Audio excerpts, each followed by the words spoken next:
This episode is brought to you by Windrose Recovery, a family of premier addiction treatment programs in southeastern Wisconsin. Privately owned, Windrose Recovery offers a full continuum of personalized care for those struggling with addiction, including the Manor for residential treatment, Midwest Detox for inpatient detoxification, and Windrose Counseling for outpatient treatment. With highly personalized treatment focused on trauma, Dr. Chantel Thomas and her expert team offer an authentic experience, creating the kind of deep emotional change that's crucial for long-term recovery. If you or someone you love is struggling with addiction, call Windrose Recovery at 414-409-5300. You can learn more about Windrose Recovery by clicking the link in the show notes or by visiting windroserecovery.com.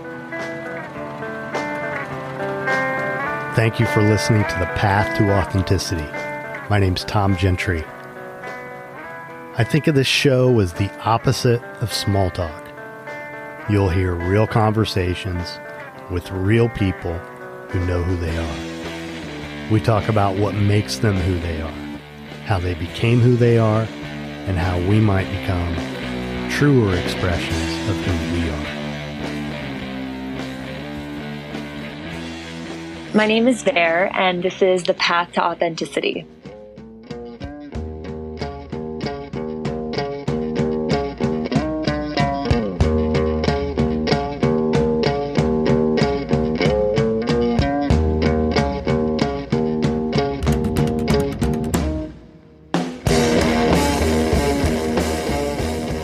To Authenticity proudly supports the iSpeak Media Foundation, advancing media literacy education through an evolving series of outreach programs within the communities that need it most. For more information, visit ispeakmedia.org.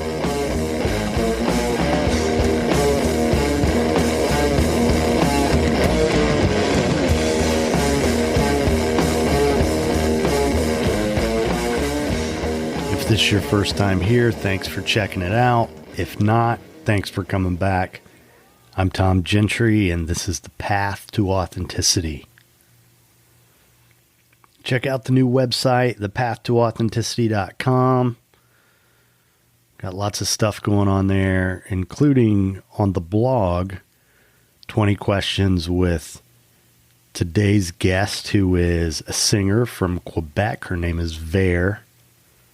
Just a really cool young woman who's got an incredible voice, and you're going to get a chance to hear that here in a couple minutes. But we had a great conversation. She was, great. I just reached out to her, found her on Instagram, and I've been wanting to have more musicians. That's always been a goal of mine with this podcast. So she was just fantastic and very engaging, easy to talk to, and was kind enough to share some of her music so that I could share it with you. So here we go. Episode 97, Ver.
All you want the best for you, and I don't need need nothing from you. I just want the best for you. Yeah, only the best. I just want the best for you. Ooh, just want the best. Only the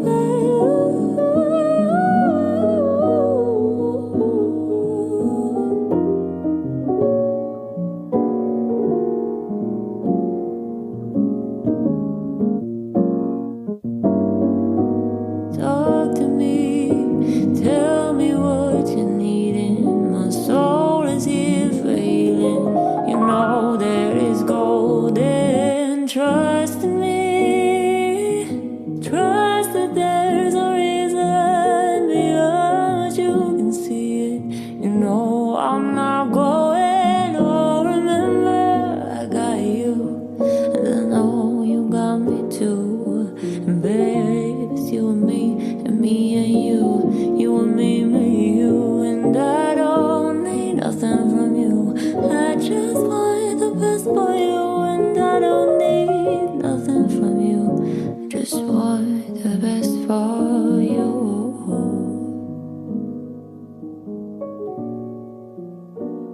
Ver, how are you? Hi, I'm doing well. How are you? I'm doing great. I appreciate you coming on the podcast. I love music. It's probably one of those things in life that keeps me from going completely crazy. And it just adds so much to our worlds if we let it, I feel like. And and it's always been really important to me to have musicians on this podcast, and I've only really done it one other time. So I appreciate you being up for it. And oh my God, thank you so much for having me. I completely agree with that sentiment. Music is so powerful, and it's something that you can enjoy all by yourself, or, you know, with large groups of people, and no matter how you consume it, it's always so special. So I'm happy to be here and to chat with you, and I appreciate you reaching out. yeah, and it, you know, there's such an emotional aspect to it. It makes you feel, right? Yeah. It's one of the things I really love about it. Absolutely. Depending on like where you are at the time in your life, like one song can make you feel one way, or can make you cry one day, and a week later you're like, really, this moved me, you know? Right.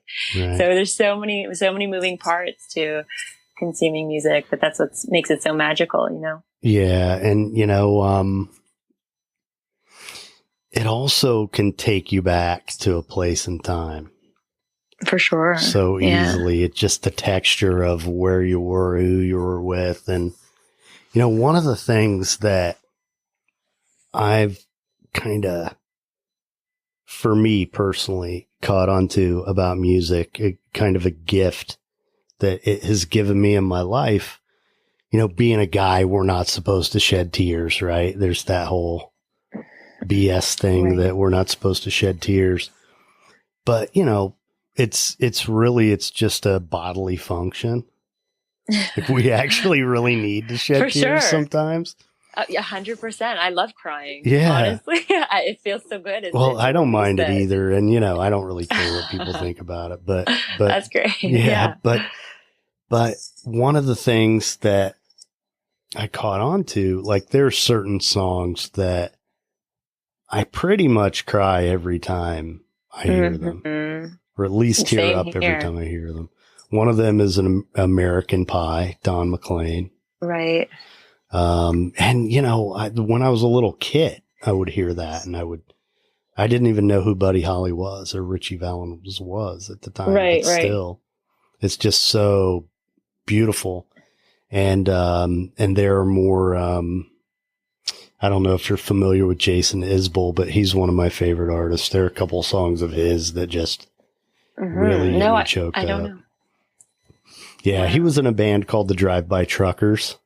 And then now he's more of a solo. He's kind of Americana artists, like kind of the modern country, like Sturgill Simpson, Margot Price. He's kind of part of that whole thing. But I actually haven't spent so much time listening to country music, to be honest. Growing up, I wasn't surrounded by it, but recently in the last, 5-ish years, I developed such an appreciation for the art of country songwriting. It's really just storytelling, and it's in such an interesting way. And when they released the show Nashville, I loved how like multifaceted that show was, and how it really showed you so many different sides of the music industry. Forget about the fact that it was country music, but there was such a good soundtrack, and it was so immersive, and I loved it. It made me really fall in love with certain types of country music. Right. I think there's different degrees of country. Yeah, I don't like the modern mainstream country stuff. I like old Hank Williams, old George Jones, and I like the guys like, yeah, and then I like and Roger Miller, if you know who that is, some of the older artists, but then like Jason Isbell, I mean, he's really just a poet. I mean, if you like lyrics, you got to check out his. All right, I'll send you some links. Yeah. So, but yeah, so just to kind of finish my point, that as a young guy, it like gave me an acceptable place to shed tears. I love that. Yeah. And I didn't realize it until well into adulthood that's one of those places that, that sentimental sort of feel. It's okay, for guys to get choked up when they're listening to a sad song or whatever. So, yeah, absolutely. I don't know. I'm pretty in touch with my emotions, and it's so important. It's so good. I really wish that for so many people. That's not something that should ever be associated with gender. It's just being a human, and there's so many things that can evoke tears. Sometimes I cry at the randomest moments, but it's just for me a sign of like I needed to release, or there was a buildup, and that energy needed to leave, and something triggered it. And music does that often. Sometimes I'll even like cry while I write a song, depending on where I am in my life when it's happening or what it's about. Not often, to be honest, but it's happened, and it's so powerful. And I feel like that makes some really raw music, Yeah. One of the other times that it comes up for me is moments of triumph when I watch someone succeed, even if it's like a sporting event and you can tell someone really has their heart in it. Yeah. And that moment when it happens, it just, I don't know. It's like, I'm proud for them or something, but yeah, you have that like empathy. I don't know if it's considered empathy, if it's not about something sad, but you can feel for them, whatever they're feeling. Yeah. Whether it's an extreme happiness. It's a connection. It's a connection. Definitely. Yeah. Yeah. And music definitely, evokes connection. So absolutely. Now, so how long have you been singing? Oh my gosh. Well, I started taking formal lessons when I was 12 or 11. So that would make it, like 16 years ago. Okay. But I've been singing since I think the first time I ever sang in front of anyone was, I think I was in 3rd grade, and I was cast as this, cast. I make it sound like it was 3rd grade. this thing, Broadway. Broadway. It was this like school, I won't even say play, but like a performance. And I was cast as Diane Dufresne, which is this French-Canadian artist. So the first time I ever sang in front of a crowd in public was in French, which not many people know. And it was crazy. I always loved to sing. I grew up as a 90s baby. I grew up in like peak, boy band, girl band pop, right? So like Britney Spears and the Backstreet Boys and Christina Aguilera and S Club 7 and all of these like super pop bands. And I used to always picture myself doing what they're doing for the most part. But I was always really shy about singing. I don't know why. I'm not really sure, but I was never a shy girl. But there's something about singing that felt maybe kind of sacred to me, and it's really vulnerable. And I guess I felt that without being able to articulate it as a kid. And that moment, I think in the third grade, where, you know, it was my mom who kind of gave me that confidence where she's like, whoa, I didn't know my daughter could sing. And I guess I didn't really realize I could sing until I had that validation from somebody else. Yeah. And my mom's always been my best, and I want to say harshest critic, which is something that I actually value.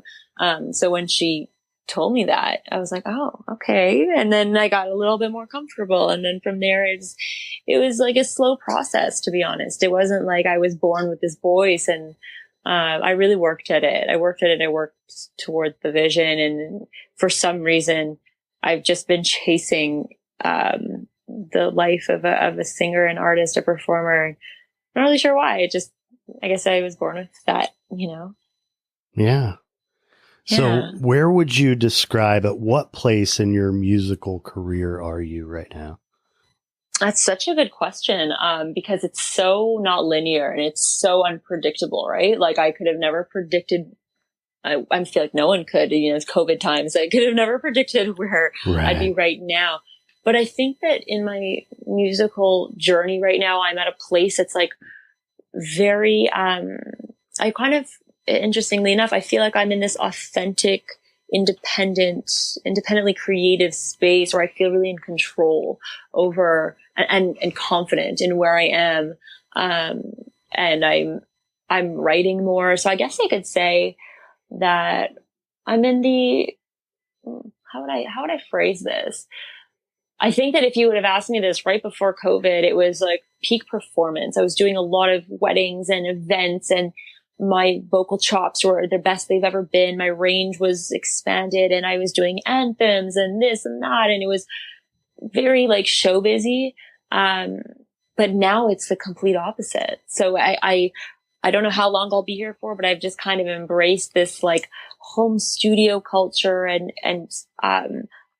isolated space and introspective space of just being an artist. And for me, being an artist is about being resourceful and kind of adapting to the time and writing about it. And that's where I'm at right now. It's not about the show. It's really about the introspection and just channeling it all and then getting creative. And how do you what does it mean to be an artist when you can't perform in front of people, right? And I'm not talking about live streams, because for me, it's not really performing in front of people. There's something about an energy and the pressure of being physically in the same room as someone with the microphone. And like, I really consider myself a true performer, and I love that. I love that more than anything in this world, is getting up in front of a crowd of people. It could be 10 people, it could be 10 million. It doesn't matter to me. I don't have that stage fright. So yeah, I guess right now the stage I'm in is like an introspective and resourceful creative stage where I'm kind of hunkering down and working, you know, and really getting into the production more as well, and learning Ableton, which is a DAW, digital audio workstation, where people create music. And yeah, just absorbing information so that when things kind of get back to whatever the normal will be, I'll have, you know, I'll be in a new space as an artist, always growing, you know? Mm-hmm. So what, in terms of output, what do you have that's out there, and where can people hear it? So I'm on all streaming platforms. So whether that be, you know, Spotify, Apple Music, Tidal, Google, I think it's called Google Play now. I'm not sure. I'm pretty much everywhere. Yeah. Even SoundCloud, there's some stuff up there. Instagram, I post a lot of snippets and videos, and YouTube. Really working on the content game right now. Being an independent artist, it's and truly independent, like no management team, nothing of that sort. You're kind of stuck wearing a lot of hats. And that could involve, from the creative, like singing, songwriting, music making, learning the instruments, playing the instruments, recording them, to then, photography, videography, PR, marketing, like doing everything. So right now it's like, okay, how do I, beef up my YouTube page? I should probably do some more covers. Like it's hard to keep up, it's hard to cut through the noise and to interrupt people's scrolling, that's really, that's the biggest challenge today, is kind of demanding attention in a sea of content. Stimuli, and it's all good. Yeah, for sure. So now you told me you have an EP out. What's that called? Yeah, it's called Bloom. Mm-hmm.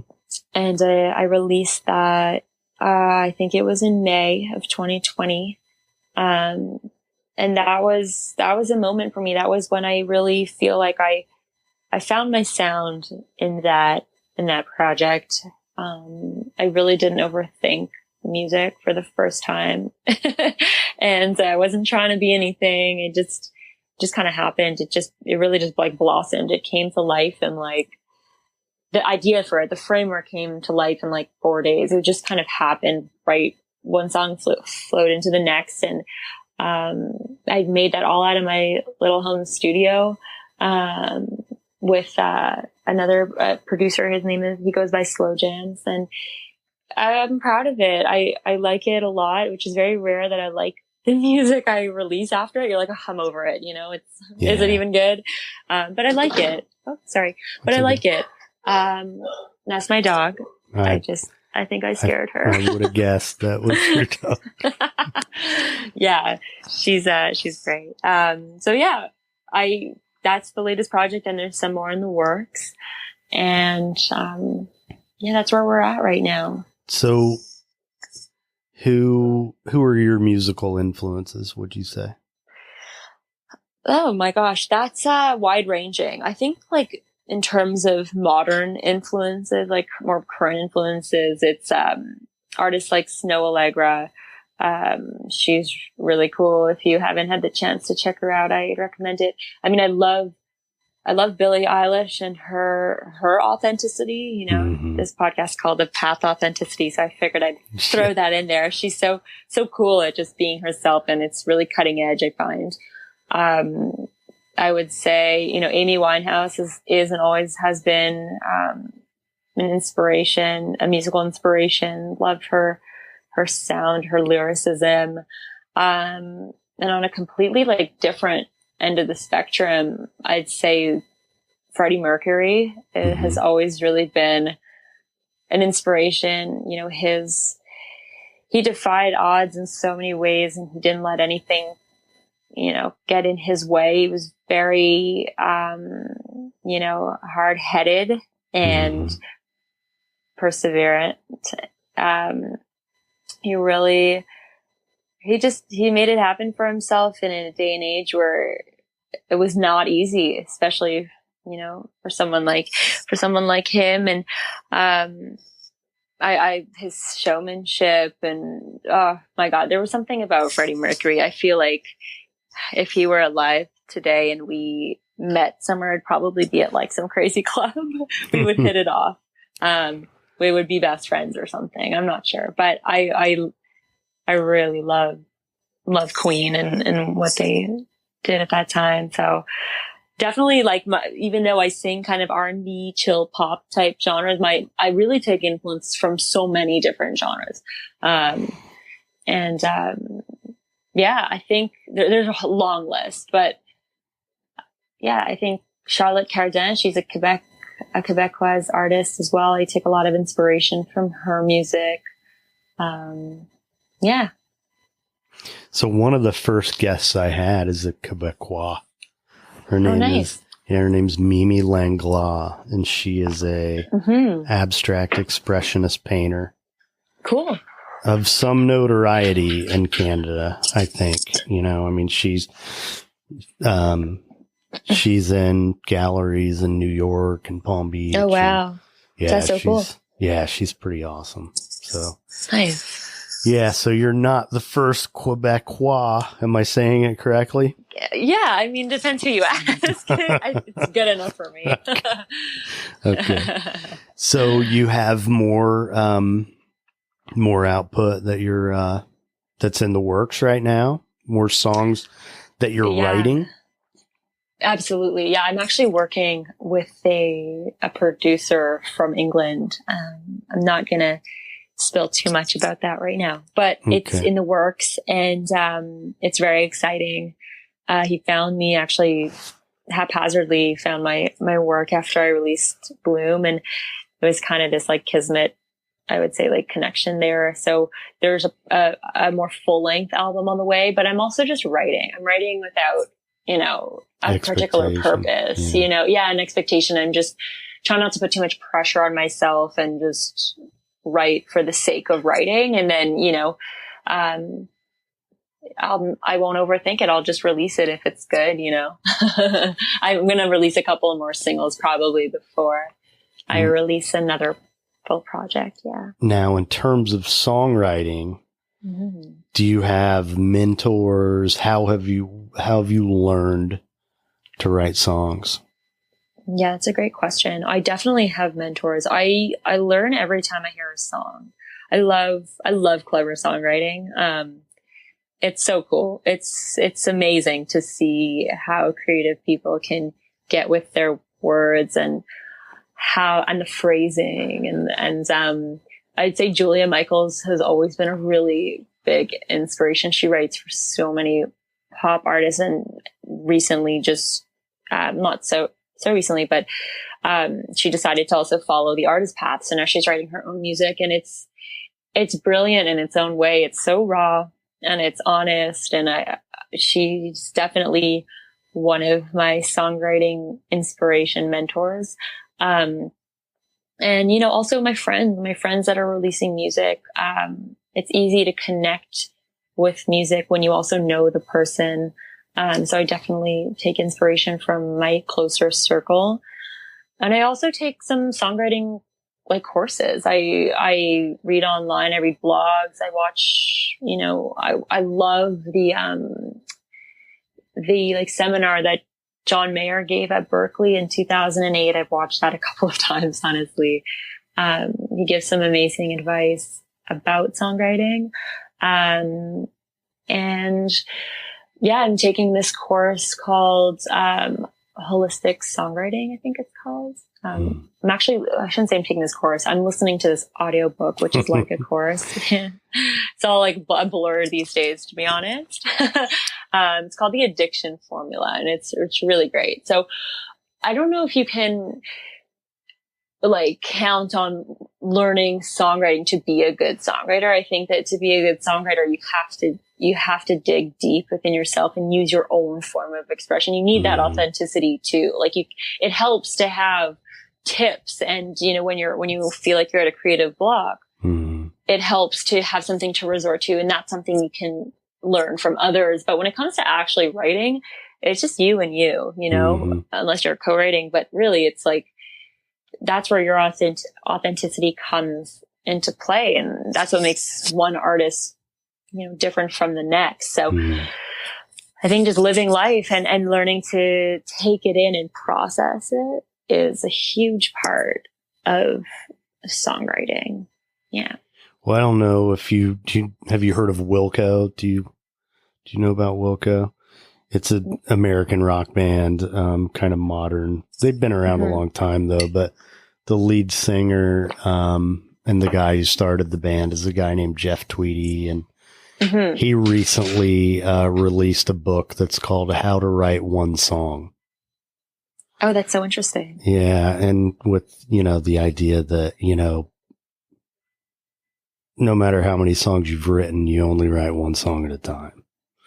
It's, and it's, kind of being there for it and being open to it and trusting yourself.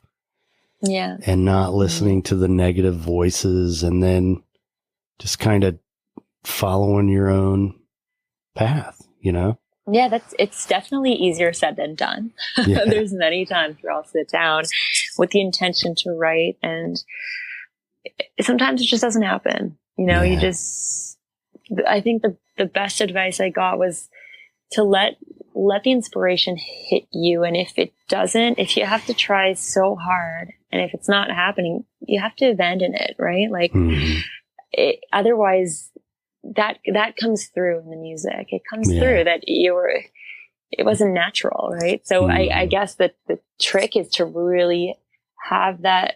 It's not necessarily self-awareness, but that awareness of when you feel it coming on, to have access to a creative outlet and channel it and then record it, even if it's just like a voice note, but finding different ways to be inspired and then kind of increase the chances of getting inspired. I find the more I read, the more I play piano, the more I do things in the creative space, the better chance I have at actually writing better, writing more. It's just kind of exercising that part of your brain, and listening to music too, like consuming other people's music really helps your own creative flow too. Have you studied other forms of writing? Do you write other things? Have you studied poetry? I haven't studied poetry, actually. I've started to journal more, but I haven't studied forms of writing. I mean, I definitely took writing courses in like college and stuff, but that wasn't like a voluntary, like I wasn't in the headspace of doing that for the greater purpose of one day being a better songwriter. I've always wanted to go to Berkeley. When I was younger, when I graduated, it's called CEGEP in Quebec. It's kind of like that awkward 2-year between high school and university when you're figuring yourself out. So after that 2 years, I wanted to go to Berkeley to study songwriting. And then long story short, it cost a fortune. So I got in, which is nice. It was, at least I worked really hard to get into that school. And at the time, I thought that's exactly where I need to be, and there's nothing else I want more in this world. And it's funny how life works, how hindsight is so 2020. But I was trying to go after a degree in music for like who knows how many tens of thousands of US dollars a year, which at the time definitely didn't have. So didn't do that. But there's other ways to learn, and that's what I realized is if you want to learn, you definitely can today. There's so many ways to take in information and to expand your skill set. So I'm not so discouraged anymore. Well, and one of the things that comes up a lot in this podcast is that, there are these scripts that we tend to follow in life, in our culture, which include, for many people, going into deep debt to gain an education that they may never use and might not ever even be that specific to what they actually want to be doing with their lives. And, and I think you're right. I think if you want to learn how to do something badly enough, you're going to figure it out. You're going to find a way. You're going to find the people. And, that's how, some of the universities haven't existed. There are a lot of, I'm thinking of like Abraham Lincoln, America, these are people who were like self-taught. Like they read as many books as they could. That's how they learned. Right. And it was so much harder to learn back then too. Like right now, everything is so accessible. And I feel like that is also what makes it so overwhelming, is like there's too much choice, like with Coursera and all of these classes online and these courses you can take without literally leaving your house. You could learn about anything in the world. And I feel like that in and of itself is, at least for me, a very overwhelming thought, because I'm so curious about so much. Really, like that I think is like I won't say like my biggest like downfall, but because it's a good thing, but it's definitely a struggle for me to like stay focused all the time. Like I look at, our time on earth is so limited, and every second, every minute and hour counts. And, when you're busy doing one thing, you're not doing something else, so it's just has to be really purposeful, or you have to love what you're doing in that moment to make it all okay, Mm-hmm. Yeah. So now, is this what you do and all you do at this point in your career? No, no, it's not. I've always kind of dabbled in a lot of different things. I think that being an independent artist, let's say just in the artist space, for example, in the music and performance world, I've done a lot because, living in a downtown core and having to pay rent, like you can't just rely on being, an artist if you want to eat and have a roof over your head. Right.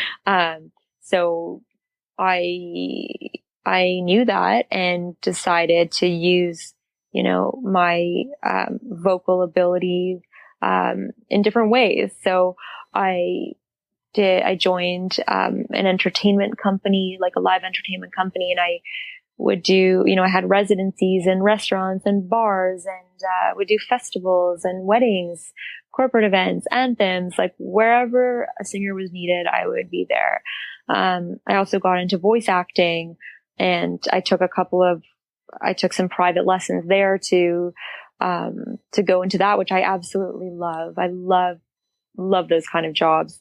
And they're sporadic, right? I work in the gig economy. So that basically means that usually the job opportunities are a little bit out of your control. Right. So you kind of have to put yourself out there in so many different ways. So there's voice acting. I taught voice for a bit. Oh my gosh, I did a lot. And of course, in the dry seasons, I would work, I worked in restaurants. I've done a lot. My world right now is actually music and dogs. So I am the co-founder of a company, like a wellness nutrition company in the pet space called Healthy Bud. It's kind of recent. It's been in the last year. I'm the co-founder, and I work I'm mostly involved in brand and creative development and social media management. So that's kind of like the stable part of my life, believe it or not, even though that's also a startup. But it really, there's a lot of crossover in what I've learned as an independent artist, learning about community online and having to do my own social media creatives, and how do you engage with people? How do people like to be engaged with? So I bring a lot of that experience and the ability to be in front of the camera and all of that into that space. So really during the day, I'm working on, I would say, in the 9 to 3 category when things aren't crazy, of course. I'm working on that, and I'm doing music, at night, on the weekends, and having that balance. Like I'm a Libra, so it's always been such a thing in my life where, I can't put all of my eggs just in my music career. I found that it put so much pressure on me to succeed that it was counterproductive. So I've always had something to ensure that I could pay rent and survive, and made sure that it was something that I also loved and spoke to the skills that I have. And it's always involved in the creative space. So that's kind of, I guess, the blanket title for me. I consider myself a creative artist, singer and performer, songwriter. Yeah. Performer, whatever, all of that stuff. I think we're so multifaceted. I struggle with that a lot, actually, is how today society really makes you feel like you are one thing. You are your profession. You are your job title. And that's so lacking. People are so multifaceted and complex and have so many different skills. And there's a way to do more than one thing in your life. And for me, my biggest fear is doing one thing my entire life. Like that, that for me is scary. There's so much to explore, and you get so much better at one thing when you learn about something else too, because they always end up speaking to each other. What I've picked up, in my background's actually in architecture. So what I picked up there, oh my God, has helped me in ways that I could have never imagined. I've done a lot of different things in my life. That's great. So far. Yeah, it's a little crazy. Too. Yeah, it's for sure. It's amazing. Life is it's fascinating. It takes so many funny turns, and yeah, as long as you love what you're doing when you're doing it, then that's what matters. I actually, I was probably 5 or more years ago at this point, but I was thinking about all the different things I've done to earn money in my life. For sure. And I started chronologically. I did a post where I listed them chronologically. Yeah. And it was a long list. For sure. That's so cool, though. What was the craziest one you've done? Well, one of the most interesting ones that I've done that most people find kind of fun is I drove a Zamboni. Oh my God. I did that. I love that. I did that for about a year.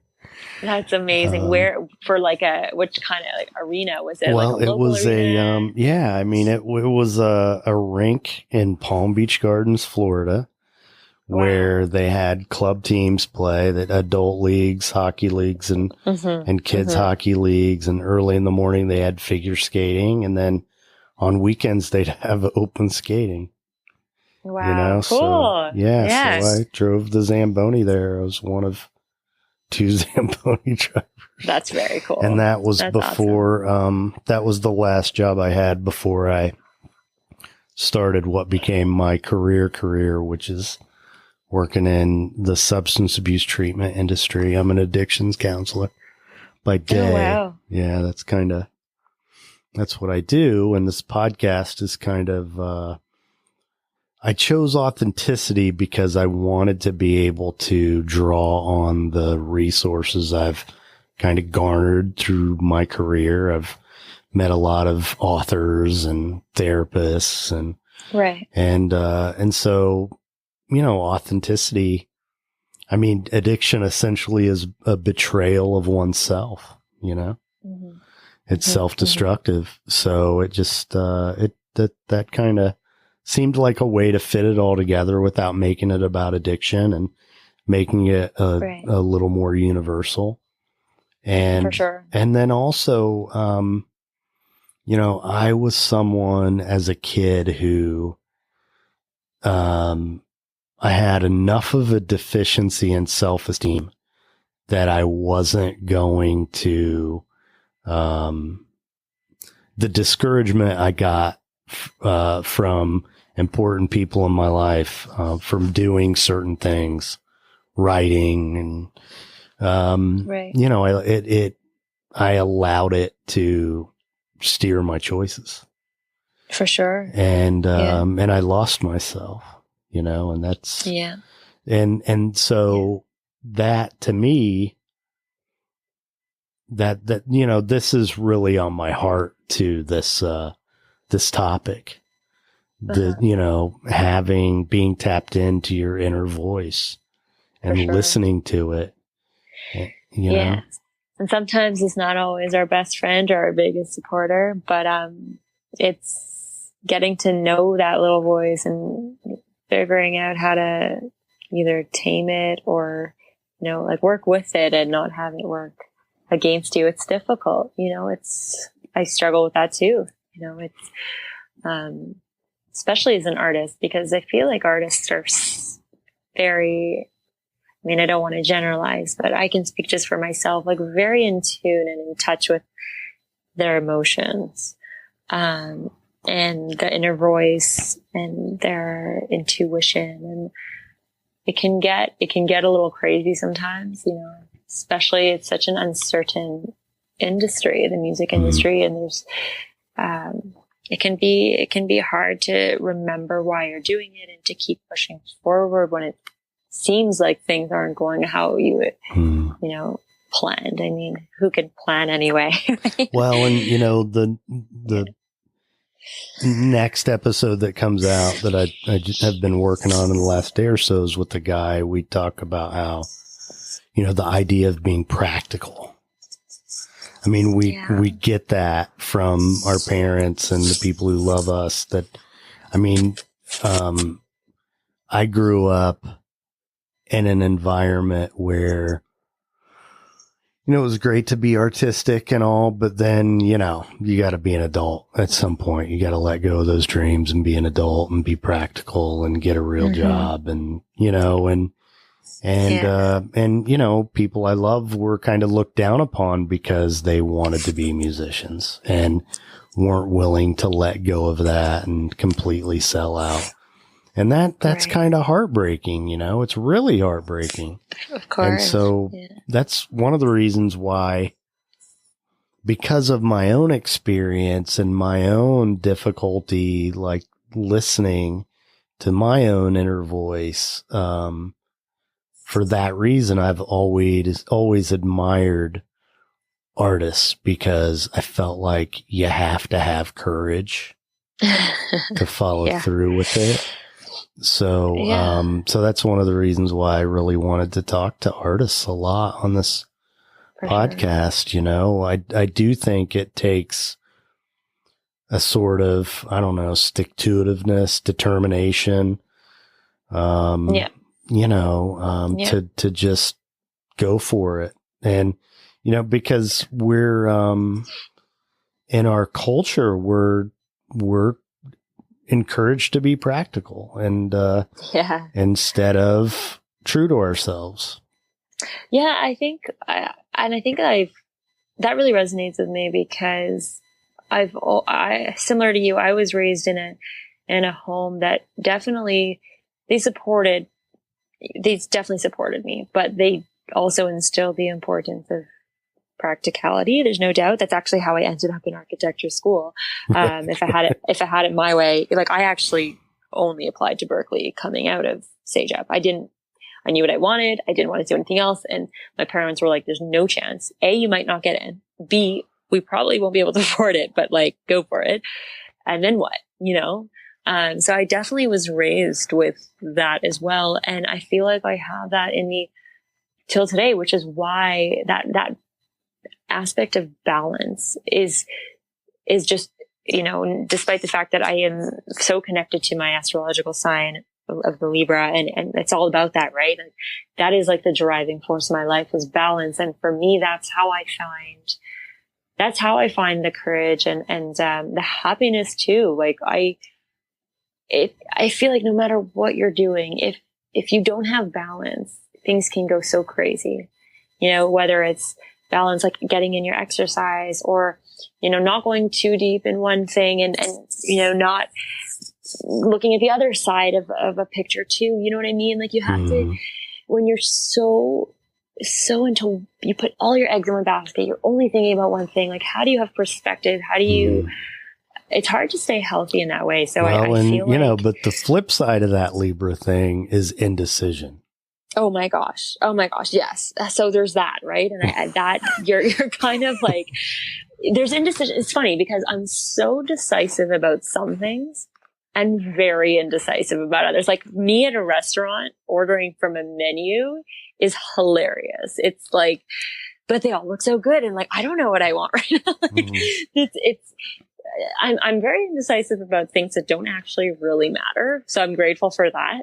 But when it comes to, like, I know what I want. I know what I want to do. I know what I need. And like, I'm actually good in that sense. But on the note of practical, like passion versus practicality is like my life in a nutshell. That's what it's been so far as an artist. I am so determined and driven to show other artists out there that you can actually do both. There is a way to be resourceful as a creative and not be a starving, struggling artist. We're human beings are so capable, and we're all talented. It's a mix of how aware you are and of your talents and how confident you can be to let those talents kind of grow and nurture, and to nurture them. But, I'm rambling a bit, but, You're doing okay.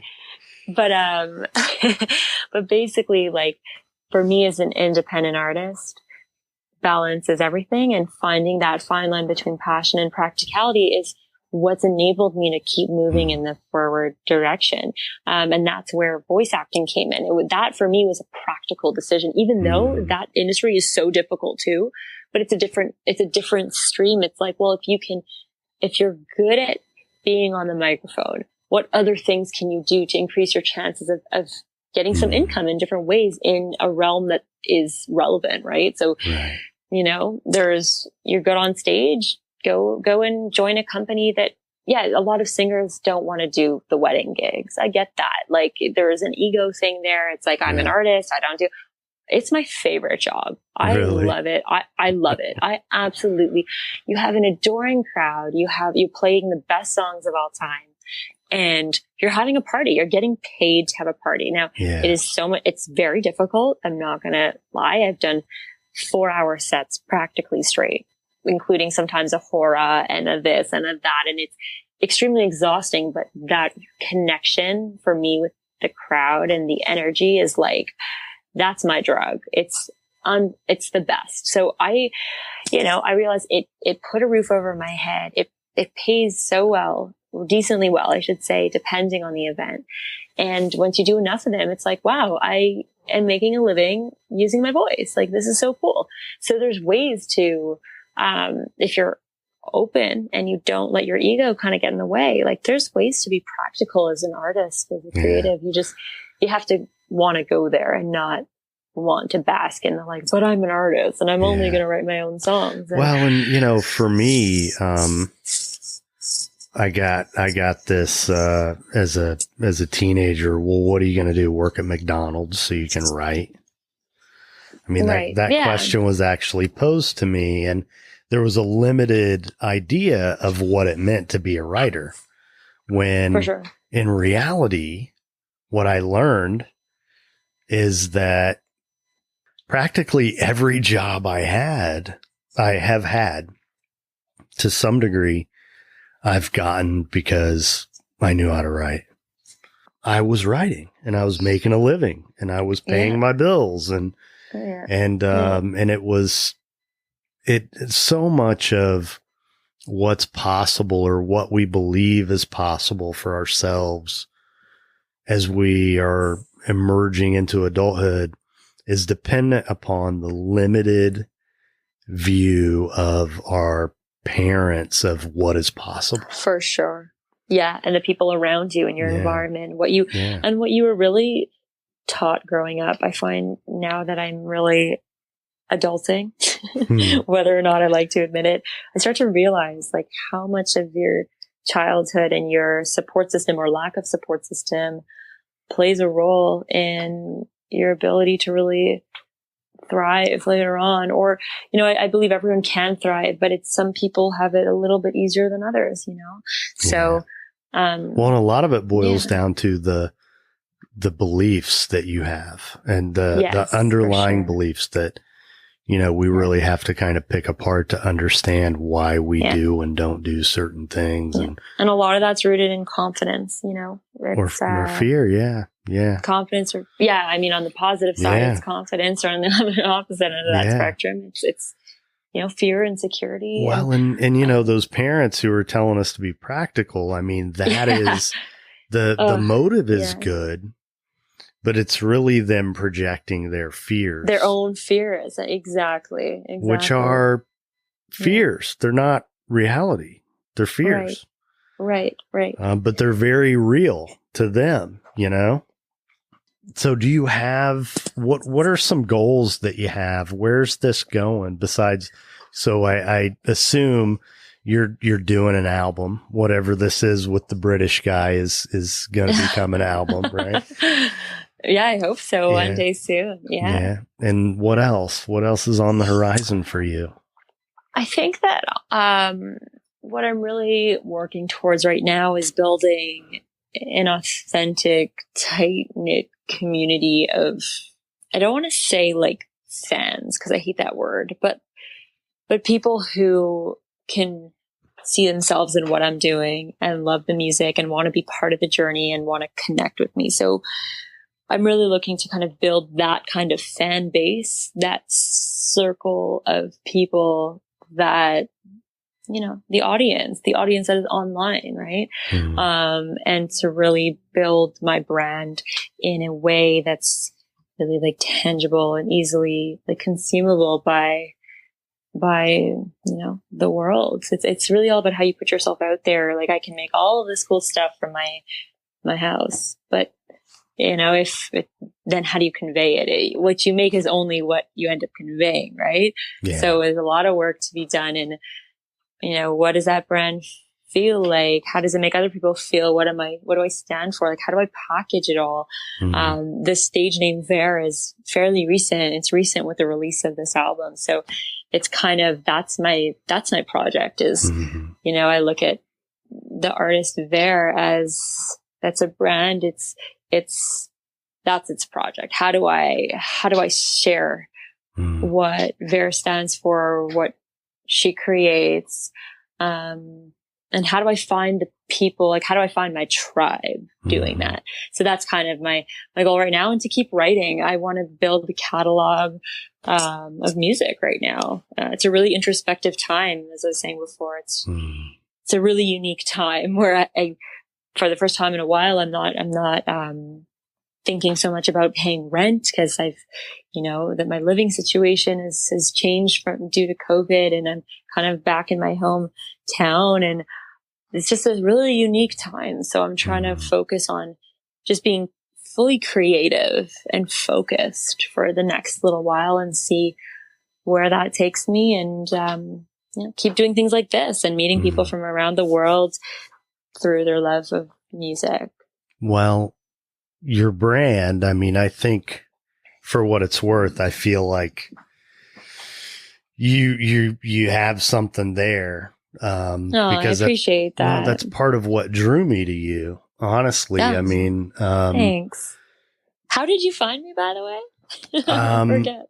I don't know if I asked you that. I don't know how I originally found you on Instagram. I know I've been following you for a while, but I recently saw you because I think you must have done some sort of collaboration with Audient.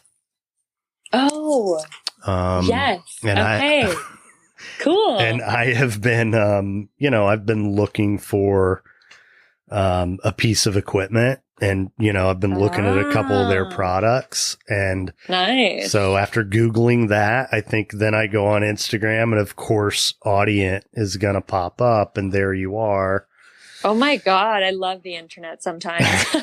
I don't always love that, but that's the key word, is sometimes. Yeah. But it's crazy. It's crazy. It is. Like, and that's part of it too, is like, how do you strategically like get yourself out there? Like there's a reason, like you should tag random things like Audient. Like if I have you know, if I'm doing a cover and I used an Audient interface, I'm going to tag it, because maybe Tom will find me. And well, it worked. Yeah. Yeah. It's hilarious. But it's amazing. You know, one of the things that, in terms of how I want to be perceived, like the way that I look just in life, is elegant. You know, if people describe me, I hope at some point in my life they see me that way.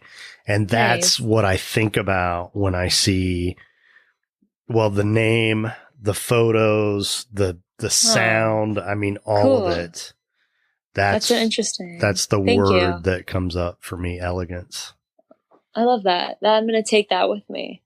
Yeah. Well, I mean, it's there. You might as well own it, right? Well, it's so interesting how, like, I feel, I was reading somewhere that like your brand is kind of like the intersection point between like who you think you are, how other people perceive you, and like the little like overlap in that like Venn diagram or whatever it is, right? Like, so I don't know if I would have said elegant, but I will take it. And maybe now I'm going to incorporate it a little bit more. Yeah. Be more aware of it. Yeah. Yeah, absolutely. Yeah. Absolutely. I mean, you know, your Cool. voice is just beautiful and Thank you. soulful. And Thank you. are you a jazz fan? Have you?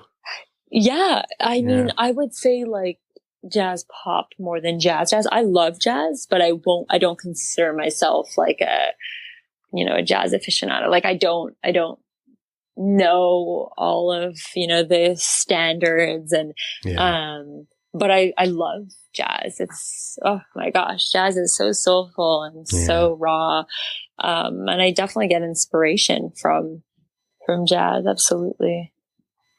Yeah, music is just there's so much of it. And one of the things I love now is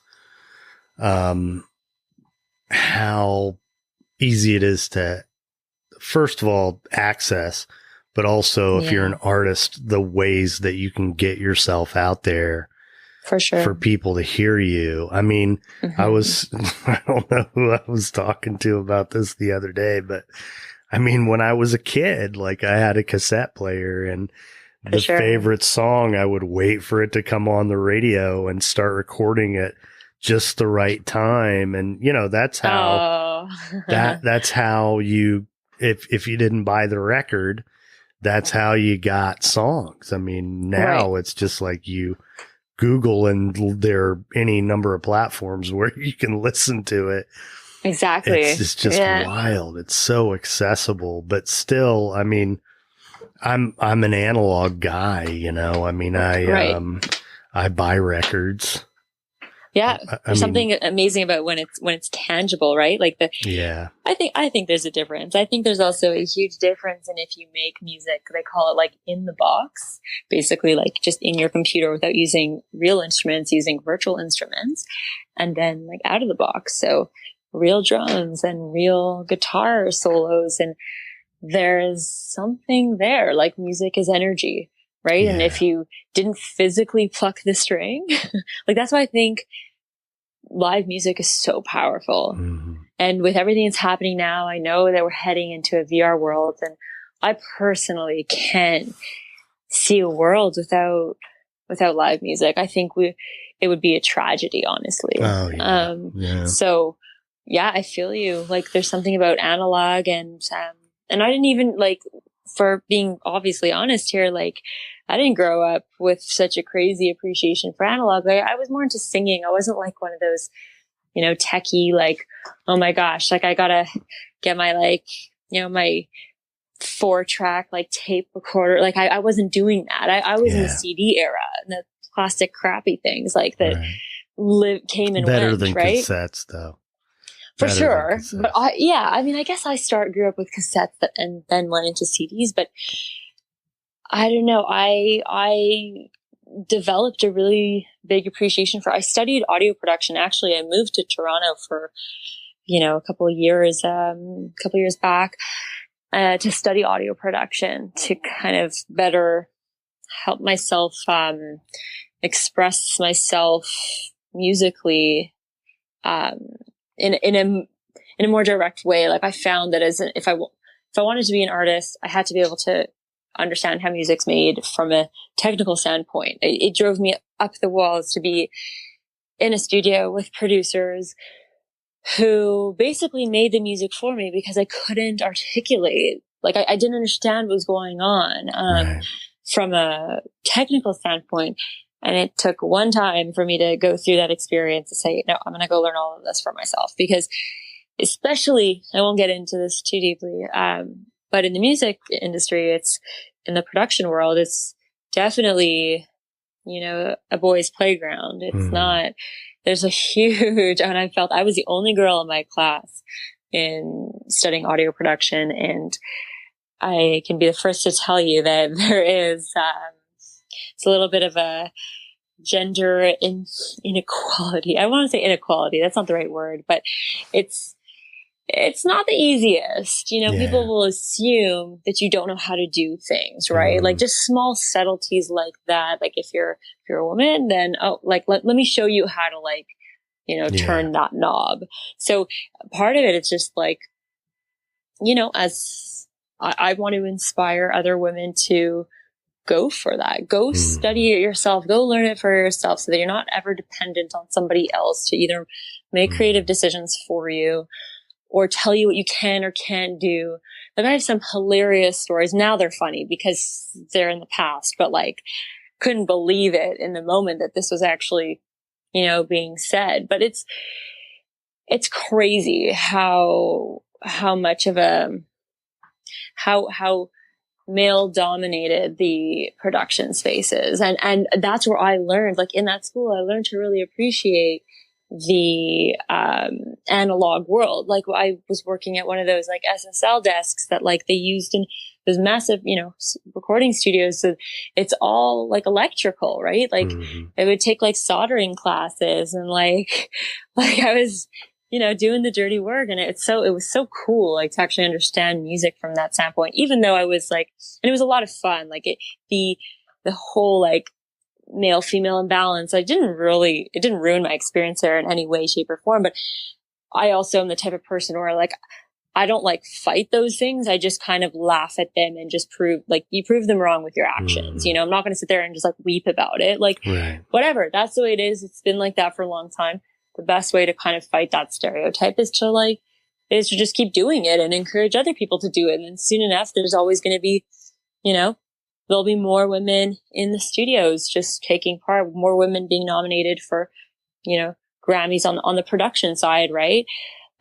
So it's just a question of it taking time. I went on a really big tangent there, but it's so part of who I am as an artist. And also my brand online is like the DIY method and like showing tips on how can you do your own covers, record them from home? Like, how can you make music from home? Like, how do you mix music? How do you, do all of like the tech kind of things, and know when to ask for help, know when you should outsource, and when you're being taken advantage of, which happens all the time, when it comes to pricing too, right? Yeah. If you can understand kind of what the going rates are and also what goes into the process, you can better fairly assess if you're being ripped off or not, right? So all of like, the more knowledge you can kind of suck up and absorb, and, you can do that by talking to people, or, just kind of digging around online. Well, the better this better off you podcast, are. like I figured it out that, I Right. YouTube videos, like, I figured it out how to do it, and taught myself how to use Audacity. Well, audience, you found audience, no? Yeah. Well, yeah. And that was from another podcaster. Not yet, but, I interviewed another podcaster a while back, and she recorded her end and sent it to me. And I was actually going to ask if you wanted me to do that, because I have that'd be great. Professional setup, but I didn't do it. So you'll have. I hope this recording is good enough. No, it'll be fine. It'll be fine. Okay, but she did, and I didn't use it because I don't have the ability with the equipment I have to do two separate tracks. Okay. So that's part of the reason why I'm looking at another piece of equipment. But she had an audience device. Nice. I asked her what it was she was using, and she told, and awesome. Yeah. So that's how I knew about that. And so if you ever need help, if you ever need any, insight or advice into some of, some things that you're looking for, then you can reach out anytime. I mean, the thing is, my little setup that I have here, it works for me and it sounds okay. So like, awesome. I'm afraid I bought another device a while back and it just wasn't any good. And I ended up taking it back. And it looked like something that would work great, but the noise floor, which I don't even really know. I kind of know what it means, but I couldn't get the noise out of it. I mean, no matter what I did. So anyway, listening to hers, it was so clean. Yeah, I just, for sure. Yeah. And she said that it was an Audient ID4, and that was so, but there's lots of ways to actually get clean recordings on on a really small budget. So we can definitely chat about that. Yeah, I would love to. Time and I'm, another open. microphone. I mean, there are a few things. And I recently bought one of the they have these little semicircular sound things. I reflectors, like the vocal reflectors to kind of keep the sounds in one spot and not. Yeah, cool. I'm not using that now, but I have one. Well, it's there, Yeah, no, I mean, it makes a huge difference, but for sure. Yeah, no, I appreciate that. I'll take all the help I can get. But my point in bringing that up is, you look online, there are podcast coaches who, like will charge you $5,000 to like tell you what equipment to buy. For sure. I mean, it's like, to your point, that if you don't know what you're doing and if you don't know enough about what you don't know, right, then you can really end up, and this, like, I initially spent about $140 on equipment. Right. And I ended up going out and buying a better microphone, and that was it. I mean, for the most part, that's what I've used, and I figured out how to make it work. But I've also gradually been making little improvements, and I mean, it's nice, amazing. Yeah, this has been a blast. And, awesome. It was, one of the things you're talking about, like the struggle of being an artist and how, the practical aspects of it, and, the whole idea of being the starving artist. I mean, that's a little dramatic, and I think doesn't serve us well, that a stereotype. But I will say, this project, I mean, I walked away from, I had a contract that ended and just decided, I'm not going to go get another job doing what I don't want to do.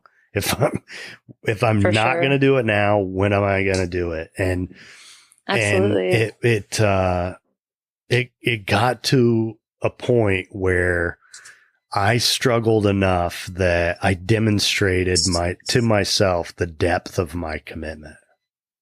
Right. That is one of the effects that starving artist thing, because what's really more realistic about that stereotype is that probably successful artists have little periods of time that they go through. Right. Of that, and not an entire career, and I went through a period where, it was really by the seat of my pants, and, but it gave me an opportunity to show myself how committed I was to following my inner voice, Yeah, absolutely. And it kind of galvanized everything, and it made it more real and alive and all that stuff. So. Yeah, it gives you a sense of appreciation also for where you are right now, when how far you've come. Yeah, we're all going to go through the wave. There's no low without a high, and no high without a low. So. Well, and it's really exciting to do something like that, because you don't know what's going to happen. And the other day I was thinking about, I knew that there were a few people that I wanted to interview for this podcast, and that, the people who I knew personally that I wanted to be on the show, that part was easy. But, what really was going to be, what's it going to be like when I talk to someone I don't know? Well, what's it like? How's that going to go? How did it go? Well, I mean, I found myself, the first episode that I did with someone I didn't know was, with this artist in Texas named Brian Phillips. And, I found myself like 20 minutes into the conversation thinking, I couldn't have planned this any better. Right. He was the perfect person. He talked about the kinds of things that I talk about, he just was a perfect guest. I mean, right. That's awesome. Yeah. And I just knew then, like, this is going to be okay. Like this is, For sure. this is spiritually, things are all lining up because I'm doing what I'm supposed to do. That's what it felt like. I'm in the right place. So that's amazing. And yeah, and I just kept going. I've had a lot of guests that I've just found on Instagram. Cool. And that's the way people connect today. That's how I've done collaborations that way. I've gotten jobs that way. It's all, you know, for me, humans were meant to connect with people, and there's just a different landscape now, but like connecting can happen in so many different unconventional ways. And at the onset, I was more hesitant to really embrace like the Instagram culture because it felt fake. It felt like vain. Like it didn't like work for me. And then I realized, you know, there's people behind these screens. Like that's where they are. Yeah. So if you kind of reject it, you miss out. Yeah. And that's just the way it is, especially right now. I mean, I'm craving some like real like, you know, performance connection. Like it was such a drastic change when COVID hit. Like it was a night and day kind of change. I was working all the time in events. So it went from like, you know, nonstop performances to literal like silence in like the forest. Mm. So I'm ready for people to kind of act like a functioning society again, you know, a real society where there's culture happening in the streets and there's, you know, events, and I'm looking forward to that. Yeah. You know, it's funny. I've been pretty careful with the whole COVID thing, and just recently have started to let up a little bit. And I attended an event last Thursday, week ago tonight. Oh, risque. I mean, and it was this event. It was like a networking thing, and they went to great care to be really, really safe. They actually, ordinarily it would have been one event that they split into 3 separate events so that they could have plenty of space and all that stuff. And, you know, long story short, Monday rolls around and I find out the person who I sat next to at dinner tested positive. Yeah. Oh God. So then I've been tested twice this week. So, I mean, I'm negative. I'm fine, but, you know, it freaked me out a little bit at first. It's just a different world. It really is. And I'm tired of it too. I'm ready. Yeah. We're ready. Yeah. I mean, I feel like, well, a couple things about this. First of all, when we get back to some semblance of normalcy, whatever that's going to look like, I think the connection stuff we're going to appreciate a lot more. For sure. And that's not something you forget how to do. Like that's for me, like just part of being a human, you know? Yeah. That's what separates us from like, you know, the animal kingdom, you know, like we have the ability to really, you know, connect through our, you know, just energy. But then also like this has given us an opportunity to connect with ourselves. Exactly. It's forced us to. A lot of people who just don't, you know, never bothered to do that have kind of been forced to, or else they resist it and they're really, really mad. Yeah, exactly. I hope that's not what they do, but I think a lot of people, at least in the States, are doing that. But no, this to me is like an opportunity for us to make everything better. You know, for sure. It's sad to me how many people have died. It's, you know, the what's happening in the States. It just makes me sick. But, and it doesn't seem to be getting any better anytime soon. But, it breaks my heart that people aren't more, don't care more that 250,000 people have died.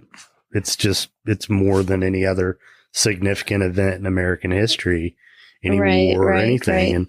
And people just act like it's not even happening. Yeah, absolutely. So anyway, well, this has been great. So, you know, you're fighting the good fight. You're going after it. You're being true to yourself. Yeah. It's awesome. It's great. And, I look forward to watching what happens. No, the pressure is on. No, I'm No, kidding. serious? No, I mean, it's No, I'm awesome. kidding. I I'm know actually whatever it kidding. is, it's going to be great. I mean, it Yeah. seems apparent. Yeah. So, all right. Yeah, So thank you. when you look back on the course of your life, when was a time that the younger Ver needed a word of advice or some support? When would that have been? And what would you go back and say to her now? I feel like that's something. I feel like I'm always ready to to get a word of support. Yeah. You know what I mean? Yeah, But I well, think that we all need support. for sure. No, in all seriousness, I think it would have been when I actually had to turn down going to Berkeley. I worked so hard to just get in and just wanted to be there so badly. And then in the end, I had to decline it. And I think I would have told myself, everything happens for a reason. I would have needed the same person to tell me that when my grandfather passed away. And I felt so lost. I think the main thing that I would tell my younger self is that really everything happens for a reason. There is a plan. Things just make sense later on. You just have to trust that. And if you stick it out and you keep your head up, you'll be able to look back and be like, oh, okay, now I know why that happened. It led me here. It brought me to this. Or it's just when you have that faith, it makes things a little bit lighter, I find. So that's what I say. So when the record comes out, will you come back? Oh, 100%. Of course. Don't forget the little people. Oh my God, there's no such thing as little people. We're all the same size, and I appreciate that. Yeah. I appreciate that. You'll definitely, we'll stay connected. Keep following. I'll do the same. And I really appreciate you reaching out to me. Well, thank you. Awesome.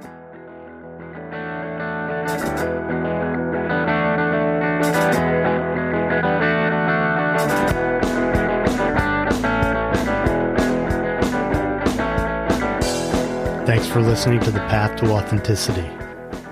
If you'd like to learn more about our guest, you can find links in the show notes or visit our website at thepathtooauthenticity.com.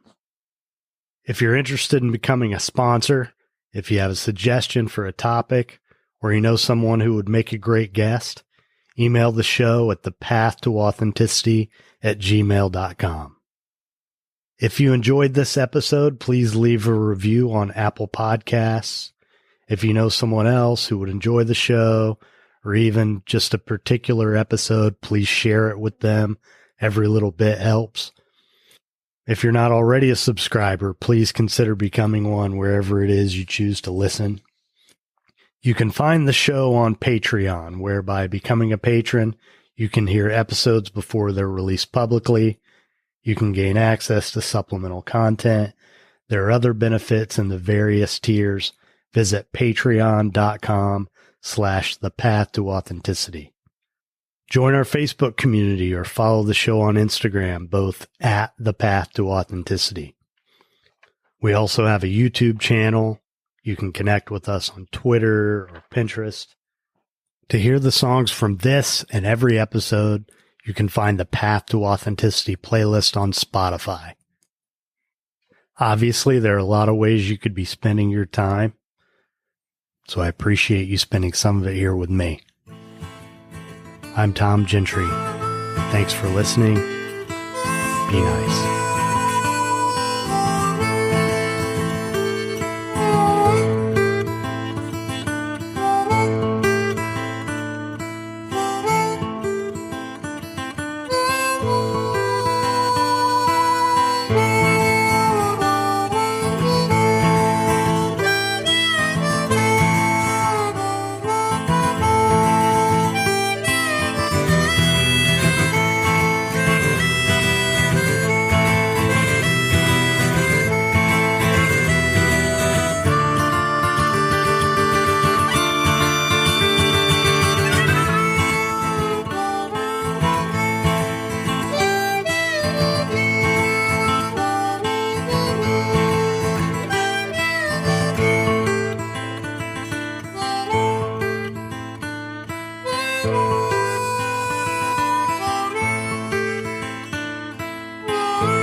did great, honeybee.